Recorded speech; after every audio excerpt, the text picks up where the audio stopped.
Bienvenue sur Azimut, le podcast de l'orientation. Dans cette série, nous abordons l'oral pour en faire un atout. Et cet épisode est consacré à la posture. Nous l'avons intitulé « Adopter une posture sereine, comment avoir l'air naturel à l'oral ». La posture, c'est la manière dont nous positionnons notre corps dans l'espace. Et pour beaucoup d'entre nous, c'est peu naturel de se tenir droit, les jambes bien droites, le regard bien dirigé. Alors comment faire pour que tout en ayant travaillé vos gestes, vous ayez l'air naturel et à l'aise devant un jury? Nous allons vous donner 5 clés pour vous entraîner. La première, c'est d'être conscient de votre respiration et de vous apaiser. La respiration est la base de tout. Elle nous permet d'être vivants, de contrôler notre rythme cardiaque, de parler clairement en utilisant notre souffle. Pour vous entraîner à respirer profondément, pratiquez la respiration abdominale en posant votre main sur votre ventre pour vérifier que votre ventre se gonfle et se dégonfle.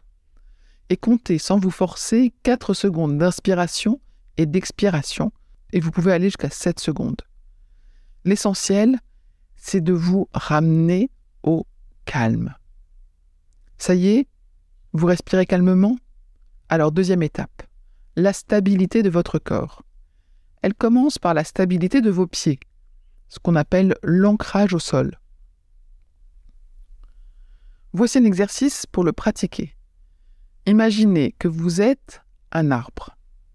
Mettez-vous debout, pieds bien à plat, redressez-vous, la tête bien droite et prononcez « Je vais très bien, je suis calme et je suis capable de vous parler avec confiance ». Faites le même exercice en baissant la tête vers le sol, en contractant vos muscles. Qu'est-ce que vous ressentez comme différence? La posture influence l'énergie que nous ressentons. Et là, c'est cette énergie positive que nous transmettons à nos interlocuteurs ou à un jury, dans le cadre d'un examen par exemple. Vous êtes ancré, vous respirez calmement. Troisième étape, vous pouvez parler. La respiration abdominale porte votre souffle, ce qui va donner de la puissance à votre voix. Faites comme si vous racontiez une histoire, et pour captiver votre auditoire, pensez à moduler votre voix en variant le ton. Fort, puis doucement, puis plus fort. Vous pouvez travailler votre souffle en prenant un poème en alexandrin, car 12 pieds à articuler, ça prend beaucoup d'air. Prononcez sur une expiration les alexandrins 2 par 2, puis 4 par 4, et puis plus. Et vous allez augmenter votre rythme respiratoire très rapidement. C'est une efficacité garantie. Quatrième étape, il est essentiel de créer un contact visuel et d'accompagner vos propos par un regard assuré. Votre regard doit aller d'un interlocuteur à l'autre. Cinquième étape enfin, la dernière, capter l'attention par des gestes ouverts et calmes. Un geste ouvert, c'est un geste haut, c'est-à-dire à la hauteur de la taille, au moins.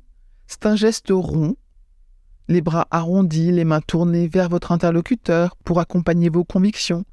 Vous envoyez alors une image d'ouverture et de sérénité. Ce qu'il faut éviter, c'est ce qu'on appelle les gestes bas, les mains le long des jambes, sans expression. Alors soyez vivant de la tête aux pieds. Ce que vous pouvez retenir, c'est que l'impact de votre message est dû à 93% à votre posture et au ton de votre voix. Les mots seuls, ce que je dis, marquent pour 7%. Il est donc très important de travailler toutes ces étapes pour que cela devienne naturel et que vous laissiez en toutes occasions une impression de sérénité et de confiance. Je vous retiens quelques secondes de plus et je vous remercie pour votre fidélité et votre attention. J'avais 2 messages à vous faire passer. Vous écoutez peut-être ce podcast sur Apple Podcast ou sur Spotify ou sur une autre application de podcast et il est possible que vous ignoriez que le site azimut-podcast.com diffuse l'ensemble de ces épisodes en les ayant organisés et rangés de manière thématique. Ceux qui connaissent ce site sont vraiment contents de pouvoir y écouter sereinement chacun des épisodes et de pouvoir utiliser ce moteur de recherche. Deuxième message, sur ce même site, vous pourrez vous abonner à la newsletter. La newsletter, je l'ai surnommée l'hebdo de l'orientation.